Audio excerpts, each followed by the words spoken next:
Welcome back to our World Debate from Burma. I'm Nick Gowing. I'm in Naypyidaw, the political capital of Burma. With me, Nobel Peace Prize and opposition leader Aung San Suu Kyi. U So Tain, a former top-level military commander, the point man on reforms for President Thein Sein. Plus Burmese activist Jinma Ong, who spent 11 years in jail for her political activism. And another first. This is a public debate in front of an audience at the World Economic Forum's regional gathering. Right, I'm now going to mention your names 3 or 4 times. That's simply so it can be edited if necessary, in London. So don't respond in any way. Aung San Suu Kyi. Aung San Suu Kyi. Aung San Suu Kyi. U So Tain. U So Tain. U So Tain. Jinma. Jinma. Jinma. Good. I think we're ready to go, everybody. Thank you very much indeed. I'm sorry you've got to stand, but I hope your stamina stays up for the next hour. Good, Barton. Okay. Any questions from your side? Relax. Microphone's working. Would you just like to do a sound check, Barton, quickly? U So Tain, can you just say a few words, please? Could you just say a few words? It's okay. So glad to meet you, everybody here. Thank you. Aung San Suu Kyi. A few words about the weather. Will that do? Say a bit more, please. I think it's a nice day today. Good. Thank you for coming. Jinma. Nice to meet you all. A bit more, please. Nice to meet you all. Good. And where have you come from? I came from Rangoon. Rangoon. Is that all right for you, Barton? Right, okay. Who's got the microphones at the front here? Because what you're going to have to do is self-help a little bit. Can we just check that this microphone works? Can I check that mic green works, please? Can we check that mic green works? Does that work? Can you maybe try it? Yeah. Hello? Testing. Yes, you can hear that. Can you hear this right now? Yes, indeed. And is there another microphone here, Salil? Is there another? Yeah. Okay, could we just check that microphone, please? Hello? Red microphone is working well. Would you like to just take your badge off? Hello, 1, 2, 1, 2. There are many who need to join in this conversation. And let me go to some of the voices here as well from inside the country. Aung Zaw, you went into exile in 1988. You returned only last year. Could we have the microphone, please? I'll say that again. Thank you. Aung Zaw, you went into exile in 1988 and returned only last year. You're founder and editor of the Irrawaddy magazine. What's your view? Well, I think my job here is to stimulate the debate. So I think some skeptical perspective in this process. I would like to say that this current reform is a process, and but whether this will benefit ordinary people is remain to be seen. And some people I spoke to here, they told me that this reform process is stalled. And they're afraid that it will be sabotaged or undermined by some dark elements in the country who have vested interest in this country. And since I came back, people are very excited, people are happy. But I also met a lot of people who were activists, former political prisoners, businessmen, and politicians, and ethnic minorities who have a strong reservation on this process. They don't trust the government. They ask the sincerity of the regime, the government authorities who are implementing this reform. So I think there are a lot of good speeches about transparency, accountability, clean governance, and good government, and rule of law. But I think the problem is the action and implementation are lacking and disappointing. And more importantly, let me stress that the power and the wealth are still managed by the same people who have brutally governed the country for the last decades. Well, let me put that immediately to Minister Soten. Danger of sabotage, of dark elements, problems of trust. Do you accept that? That's kind of issue is you have to expect this kind of challenges. There will be other people they want to reform. They like democracy. Other people sitting on the fence. Other people they very accustomed to happy with the old regime. So we have to expect that. We need to broaden the reformists. We will win. Aung San Suu Kyi, the danger of sabotage, dark elements at work, trust. I like the word trust. I'm not sure I like dark elements. It's a little melodramatic for me. But do you fear those kind of elements in or politics, you really have to keep your feet firmly on the ground. Of course, there's always a possibility of... Move on to a very critical issue about the role of the military in a new democracy. We've had a tweet from Yahan Kadar in Binor in India. If you believe in democracy, then you have to remove the military, you in other words. Minister Soten, the military of 350,000 has dominated every aspect of public life in Burma for 50 years. Is it really ready? Is it really ready to release its undemocratic stranglehold in Parliament that means it can still block reforms and changes? What you said is absolutely correct. But the conditions, about 20 years back, everything is doing by the military people. They thought that they can do everything. So now change, democratic government. The way you have to, abrupt change is not good for the country. So gradual change, what you have said, gradually, my point of view is gradually change. But how gradually, how rapidly, how gradually, how slowly? It depends on the parliament speaker. Yeah, our guest.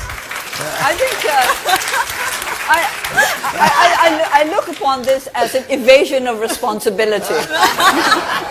Now, I do not believe in evasion of responsibility. But you were seen at Armed Forces Day very openly sitting alongside the chiefs of staff in the military, Aung San Suu Kyi. What's your view about the future role? Because the President has said they will still have a special place in the future of the country. I want the military to have a special place in the hearts of our people. And that is to say, I want a military that is professional and that is honorable and that is there to defend our nation and our people. And this is the kind of army my father anticipated when he founded it back in the early 1940s. Can it be changed after Of what's course, happened? I believe that change is always possible, provided we are serious about it and we are sincere about it. And I do believe that the great majority of our soldiers love our country. But like the rest of us, I don't think patriotism is a reserve of any particular organization or any sector of the public. I think it belongs to all of us. And we all just have to agree on what the role of each institution within a democratic society is. What do you say to those close to you who are worried about that position, like Win Tin, the co-founder of the National League for Democracy, who says that you think you can persuade all the military leaders to become your friends and come to your side? I don't think I can persuade all the military leaders. I think I can't even persuade all the democracy leaders to come to my side. So I think to think of... Well, we know that over the years many political activists have been found guilty under military justice and jailed, often for long periods. 850 political prisoners have been released in the past 2 years. President Thein Sein said only this week all prisoners of conscience will be released. It's believed there are around 200. Let's get a sense of the feelings here. We are joined by a monk, U Isaria. Welcome. You're a monk from Rangoon. You're a leader of the Saffron Revolution in 2007. You were sentenced to 22 years for inciting riots and tarnishing the image of the state, and you served 4.5 years in prison. What's your view about this critical issue? I believe that in the reconciliation process, with elevates and minorities, trust building is vital. I strongly believe that if we could implement the saying, no one above the law, the mutual respect and trust will be irrefutable, so that the state must ensure the independence and impartiality of the justice system. May I know whether this will be implemented? You're saying no one is above the law and you want independence and impartiality of the justice system. A concern then from a very significant part of the community. Usotain, fears about the level of justice in this country still. So that's a good point, but the relevant point is I'd like to mention about what you have said. That is the political prisoner releasing committee as a, I'm doing such kind of committee chairman and report check all the real genuine political prisoners. We are looking for that. We plan to do step by step, and I think maybe the end of the year, genuine people, genuine political prisoner will be released. But no one above the law, that's what we're hearing from but Isaria. Other things, the former government is doing such kind of things, what the CRO said. Now we did in the transparent way, and judicial is independent. No, it is not independent. The judiciary is not independent. The judiciary is very much under the control of the executive. To begin with, it's the president who appoints the chief justice and the justices in the regional regions as well. So what we have to do in order to establish rule of law in this country, which is absolutely necessary if we have to go forward with the reform process, because that's a key ingredient of inclusiveness. If people feel that they're all partaking of the protection of the law, that's a first step towards a perception of inclusiveness. Aung San Suu Kyi, real expectation on you particularly to resolve this issue of citizenship for a minority like the Rohingyas? Well, at the moment, nobody seems to be very satisfied with me because I'm not taking sides. But let's look at it this way. I believe in rule of law. I think that the first necessity is rule of law. In the Rakhine, until people feel safe, until people can be sure that they will not be killed in bed or their houses burned above them, they're not going to talk to each other, and there is not going to be any kind of genuine reconciliation. So because I believe in rule of law, first of all, I believe that everybody must be entitled to security under the present administration, and that the administration must do everything possible to ensure the security of all peoples in our country, whatever their race, whatever their religion. And secondly, when I say rule of law, it also means the law with regard to citizenship. And that I look at it in two steps. First of all, are all those who are entitled to citizenship under the 1982 law now citizens? Have they been given citizenship in accordance with the 1982 law? That is the first thing we have to look at. And then secondly, we must reassess the 1982 law to see if it is in line with international norms. That is what rule of law means, and it's not an exciting answer that I'm giving you. And people don't like it because they prefer the sort of things that they can flash in the headlines. Well, pragmatism is clearly a way ahead, but what is fascinating is the number of people who've contacted us in advance, like Yusra Bentrif from Maknes in Morocco.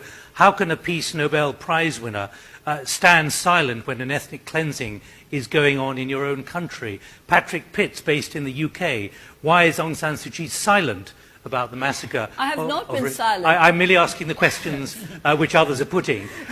Massacre of Rohingya Muslims in Burma, these are the perceptions. And there's one from Facebook as well. Ryan Arabisha from Singapore. Such violence shows a clear indication of the government's negative approach in dealing with ethnic and religious tensions. How can you contribute as a flag bearer for pro-democracy movement and a Nobel Peace Prize recipient? That's what we've been hearing from around the world. People who are now very aware of what is happening with the ethnic minorities in your country. Well, first of all, as I said, I have not been silent. It's just that they're not hearing what they want to hear from me. But I cannot doctor my answers to please everybody. I have to say what I believe in. And I believe that rule of law is the first step towards any kind of solution to the I'm joined by Peter Coleman, who is Chief Executive of the Australian energy giant Woodside. Peter, what's your view of the potential, but your concerns? Well, the potential in the resource sector is very well known. Myanmar, for many decades now, has been a resource producer of note. Our particular perspective and focus is on the oil and gas industry. It's a very well-known industry here, a very well-regulated industry. However, the potential actually doesn't lie in what is currently being developed. The potential now lies in the deep waters offshore Myanmar. And then how do we unlock that deep potential? Because now the risk profile has gone up significantly. How concerned are you about that risk profile based on the kind of issues we've just been discussing?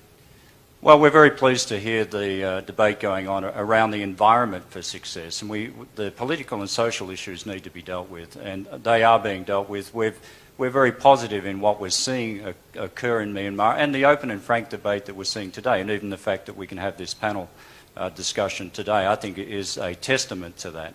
Having said that, it's all in the application of the rule of law.